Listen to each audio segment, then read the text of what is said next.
This is Optimal Finance Daily, episode 1006. I'm financially independent. Now what? By Chris Reining of chrisreining.com.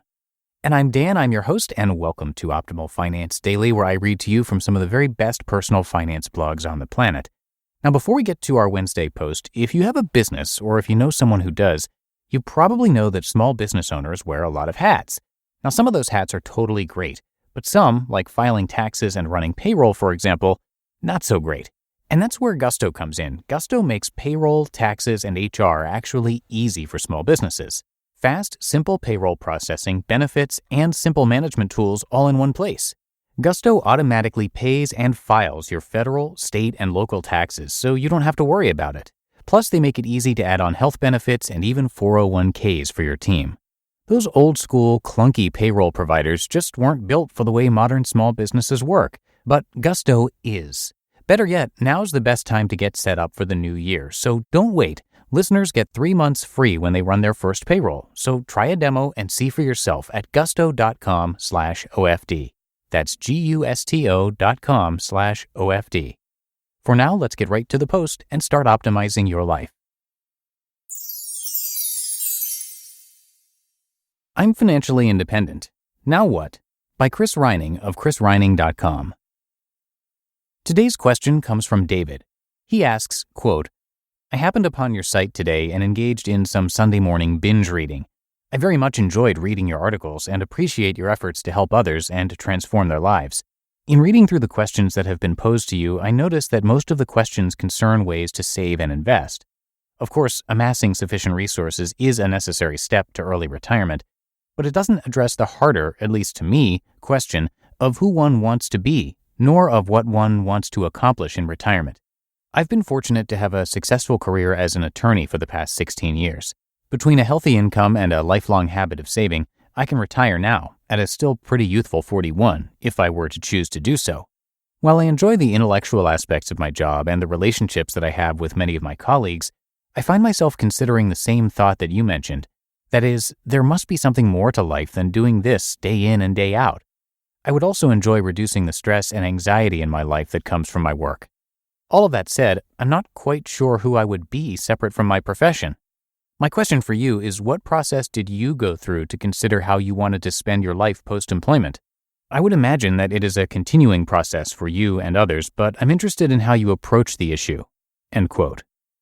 Like I always say, early retirement has nothing to do with doing nothing. It's about gaining control over your time. Time is your most valuable resource. Like Mark Cuban says, quote, you can't buy it, you can't find it, you can't store it, you can't trade it, end quote.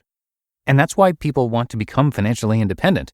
They realize that every day their life is getting shorter, and wasting a single minute doing things they don't want to do is a waste of a life. I was friends with an executive, and he told me that he hated his job and didn't want to keep doing what he was doing. And then he said, this is it for me. Meaning he was going to keep doing what he hated for the rest of his life because he wasn't willing to give anything up, which is typical for guys in their 40s. They're working some high-pay, high-stress job thinking superficial things will make them happy, measuring themselves against other people. I know because that's what I was doing. In my 20s, I bought a BMW, a $200,000 condo, and started flying small airplanes. If you never stop and think about any of this, how you're living, then you're destined to spend your life filling it with more stuff, trying to impress other people.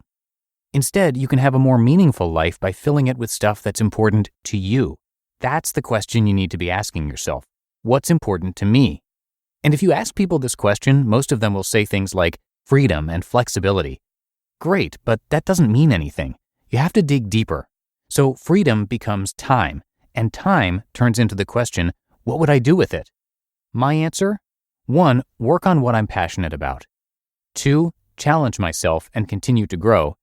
And 3, have an impact on the greatest amount of people. Yeah, pretty simple. And now, whenever you're faced with some major life decision, like quitting a 15-year career, it's these little rules that help guide you. This is how to start optimizing your life for meaning and significance, to stop measuring yourself against other people and start measuring yourself against what's important to you. It's how to wake up. People would kill to be in your financial situation because people are always telling me that they want to be doing anything other than going to work. I mean, 70% of workers hate their jobs. They're telling me if they were financially independent, they'd spend their time watching their kids grow up, doing more meaningful work, or taking a risk to try something new.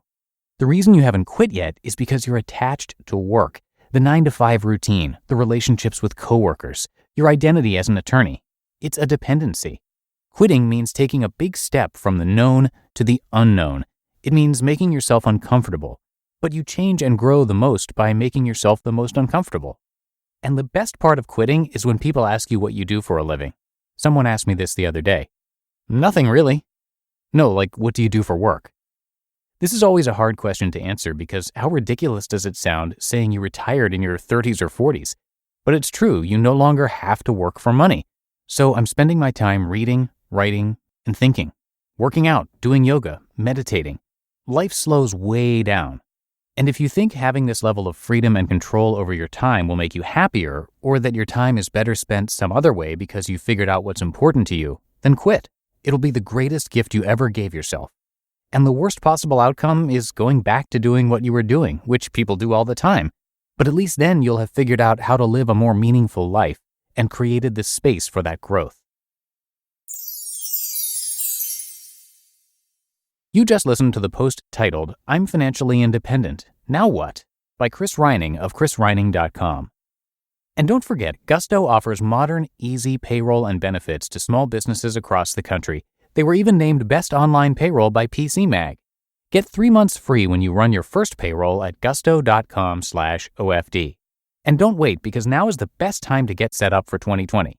Again, that's gusto.com/OFD. And that's it for today. Thank you so much for listening. Hope you have a great rest of your day. And I will be back with you tomorrow as usual, but with another new author for the show. So I'll see you there, where your optimal life awaits.